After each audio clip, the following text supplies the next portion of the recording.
Donc, la vidéo qui suit est sur un test de pression à l'azote. Soit que j'ai effectué une nouvelle installation, je veux le pressuriser, ou j'ai fait une réparation, puis je veux être sûr qu'elle ne fuit pas. Donc, je suis sûr à 110% que le système est vide de réfrigérant.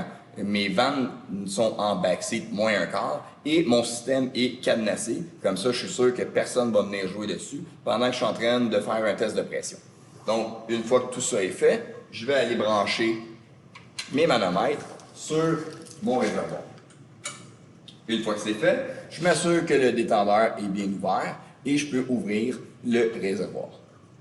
Il y a une petite flèche qui m'indique que j'ai de la pression dans mon cylindre, donc je peux procéder au test d'azote. Donc, je vais ajuster mon détendeur jusqu'à temps d'obtenir à peu près 100 parce que je désirais avoir un test de 120 PSI. Donc, j'ouvre après ça mes deux nourrices et j'achemine l'azote dans mon système. Bien important, je vais continuer à visser mon détendeur uniquement quand j'entendrai plus l'azote circuler et je vais regarder mes manomètres. Donc, je ne regarde plus le petit cadran là, il n'est pas assez précis. Je vais y aller uniquement avec mes manomètres. Donc, je suis rendu à 108, 105 PSI. Donc, il m'en manque un peu pour me rendre à 120. Donc, petit peu par petit peu, je vais tourner pour avoir mon 120 PSI que je désire.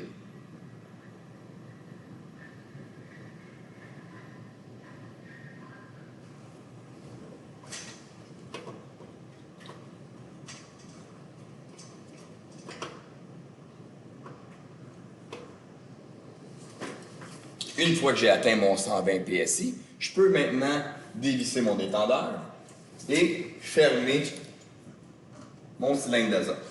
Une fois que ça c'est fait, je peux débrancher ma jambe. Évidemment, j'avais fermé mes nourrices avant d'enlever ma jambe.